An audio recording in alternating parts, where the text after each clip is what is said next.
अगर मैं आपसे पूछूं कि वो कौन सा इंसान है जिसे फाइनेंस की दुनिया में सबसे पावरफुल माना जाता है और इस इंसान के बिना अमेरिका अपनी फाइनेंस पॉलिसीज नहीं बनाता, और तो और बिल गेट्स हो या कोई और बिजनेस टाइकून, सभी इनसे पंगा लेने से डरते हैं।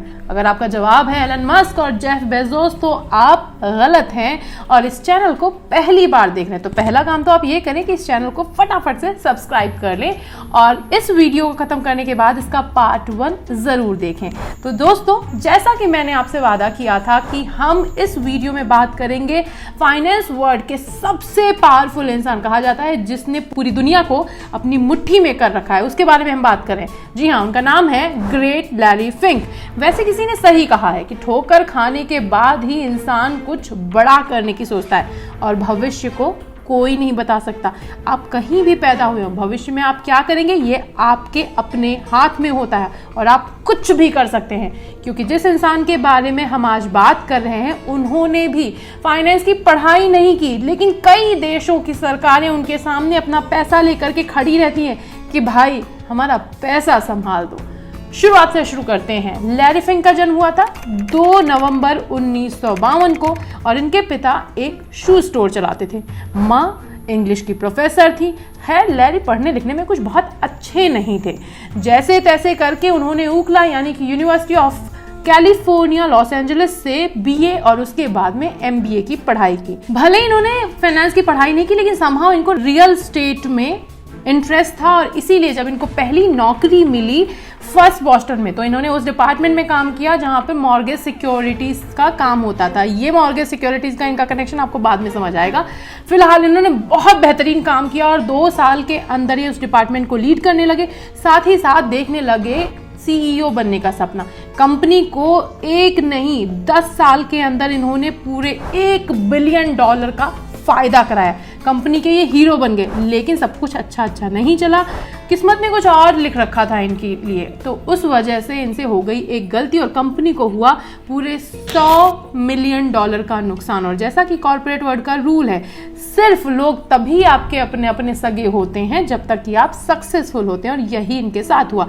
कंपनी को नुकसान हुआ नहीं कि इन्होंने इनको लात दिखा दी। अब लैरी का दिल टूट गया। इन्होंने कंपनी छोड़ दी और डिसाइड किया कि अब मैं किसी और की नौकरी नहीं करूंगा बल्कि अपना काम करूंगा।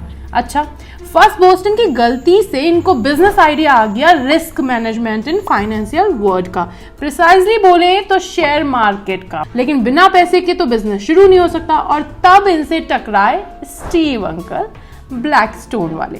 उन्हें लगा बंदे में दम है और आइडिया भी धांसू है, तो एक आइडिया जो बदलने वाला था लैरी की जिंदगी, उसमें पैसा लगाने को तैयार हुए स्टीव सर। अच्छा, एक बात, स्टीव भी जबरदस्त बिजनेस सेंस वाले इंसान थे और इनकी कंपनी का नाम मैंने पहले ही आपको बताया कि ब्लैकस्टोन। तो इस तरह ब्लैकस्टोन कंपनी से मिली $5 मिलियन की फंडिंग से 1988 में लैरी ने फर्स्ट बोस्टन के अपने कुछ साथियों के साथ मिलकर बनाई कंपनी ब्लैक रॉक। बदले में ब्लैकस्टोन को मिले ब्लैक रॉक के शेयर। अपने हाई रिस्क मैनेजमेंट स्किल और विजन की वजह से लैरी की कंपनी मात्र 1 साल में $2.5 बिलियन के एसेट मैनेज कर रही थी। लैरी बिना रुके काम कर रहे थे और अपनी स्ट्रेटेजीज के बदौलत 1994 में ब्लैकस्टोन और ब्लैक रॉक अलग अलग हो गए। क्यों? वही पुराना ईगो, 2 तलवारें एक म्यान में रह नहीं सकती।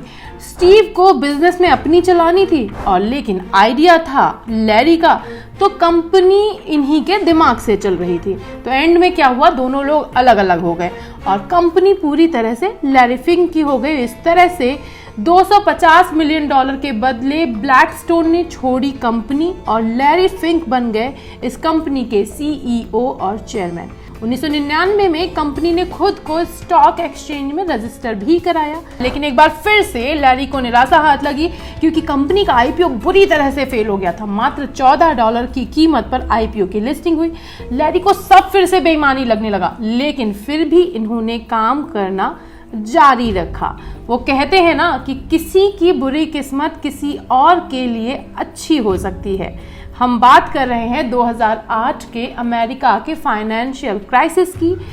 उस वक्त पूरी अमेरिकी अर्थव्यवस्था चरमरा उठी।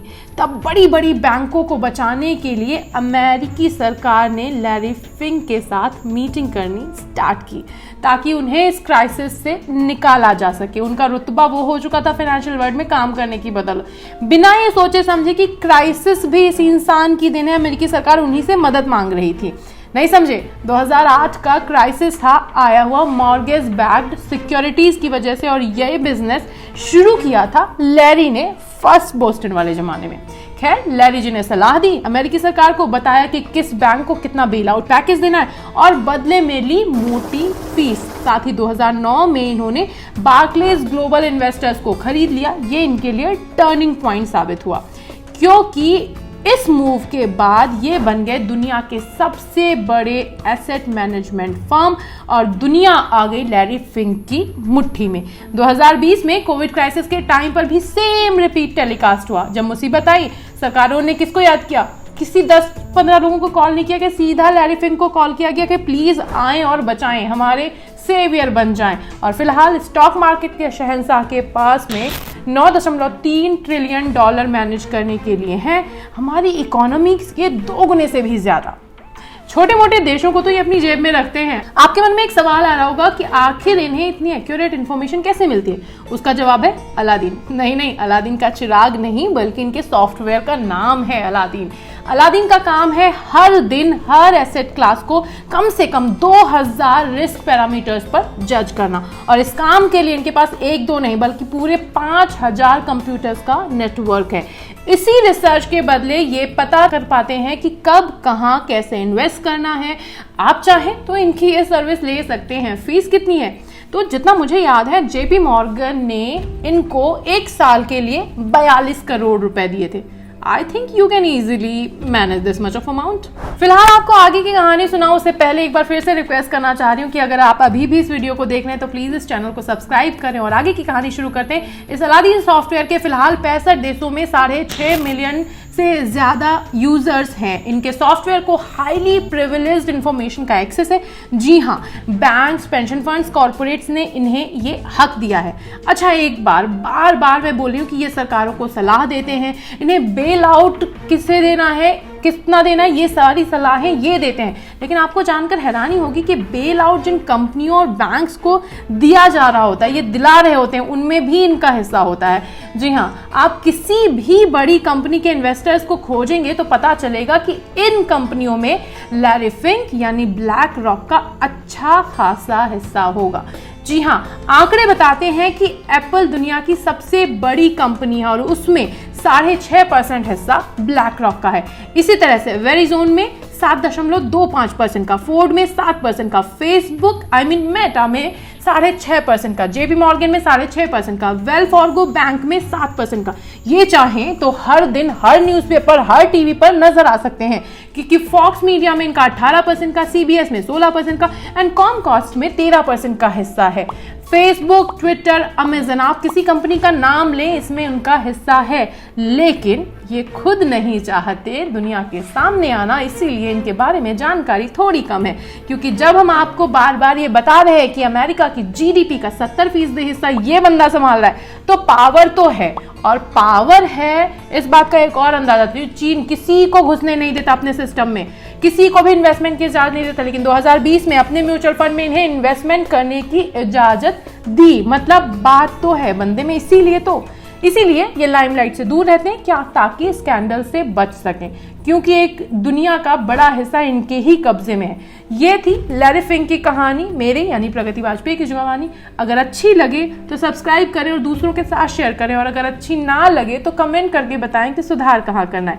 बाकी आज के लिए इतना ही, नमस्कार।